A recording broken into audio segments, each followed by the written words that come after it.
সারা সপ্তাহে কাজের ব্যস্ততার মধ্যে রোববারটাকে কেন জানি না একটা নতুন রকমের লাগে। দিনটাকে কেমন জানি চারিদিকে একটা আলসেমি, একটা সব কিছু মিলিয়েই দিনটা একটা নতুনভাবে আমাদের কাছে উঠে আসে প্রত্যেক রোববারই। আর প্রত্যেক রোববারই যেহেতু বাড়ির সবাই থাকে, তাই কিছু না কিছু একটা নতুন কিছু করতে ইচ্ছা করে।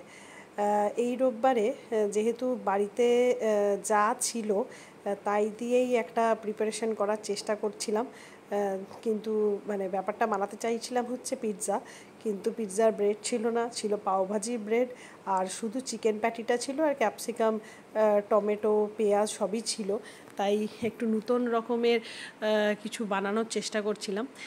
তো যাই হোক, যাই ছিল সেটা দিয়েই বানানোটা বড় ব্যাপার না, হয়তো খাওয়া দাওয়াটা বড় কথা না। বড় কথাটা হচ্ছে এই রোববারের সারা সপ্তাহের কর্মব্যস্ততার পরে একটা মানে রোববারের সকালটা একটা সুন্দরভাবে দুজনে কাটানো, সময়টা নিজেদের মতো কাটানো আর সুন্দরভাবে সাজিয়ে পরিবেশন করাটাই আমার মনে হয় বেশি ইম্পর্ট্যান্ট। তাই সব কিছু গুছিয়ে নিয়ে সুন্দর করে ব্রেকফাস্টটা একটু সাজানোর চেষ্টা করছিলাম। আমাদের এই প্যানটা নতুনভাবে কেনা হয়েছে, প্রচণ্ডভাবে একটা ভারী প্যান। তার কারণ হচ্ছে এই ফ্রাইং প্যানটা গ্রিল ফ্রাইং প্যান, আর এটা পুরোই লোহার। আর এটা মোটামুটি তুলতে, আর মানে একবার তুললে মোটামুটি জিমের কাজ হয়ে যায়, একটা ডাম্বেলের সমান ভারী। আমার একটা বার এরকম ঘুরিয়েই হাতটা ব্যথা হয়ে গেছিলো। যাই হোক, তো আমি মাখন দিয়ে পাউরুটিগুলো ভালো মতো ভেজে নিয়েছিলাম।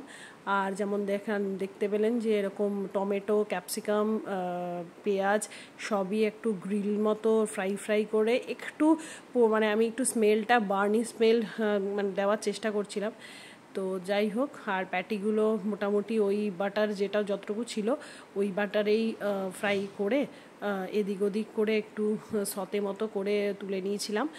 আর ফ্রিজে একটা দেখলাম তরমুজ ছিল, মানে সবই কেন জানি না হাতের সামনে পেয়ে গেছিলাম। আর প্রথমে ভেবেছিলাম যে এটা দিয়েই ব্রেড একটা বার্গার মতো বানাবো, কিন্তু দেখলাম ডিম আছে, তো 4টে ডিম নিয়ে সেটাও একটু সার্ভ করার চেষ্টা করলাম। প্রথমে কি হয় না, মাথায় কিছু থাকে না, যা বাড়িতে ছিল সেটা দিয়েই করার চেষ্টা করেছিলাম, কিন্তু আস্তে আস্তে মাথায় বিভিন্ন জিনিস চলে আসে ব্রেকফাস্টের আইটেম। যেহেতু মেয়ে বাড়িতে আজকে ছিল না, তাই আরও আলসেমি করে উঠে ব্রেকফাস্টটা বানাতে গেছিলাম। তো যাই হোক, ব্রেকফাস্টটা আলসেমি দিয়ে শুরু করলেও খুব সুন্দরভাবে সব কিছুই হাতের সামনে কেন জানি না পেয়ে যাচ্ছিলাম।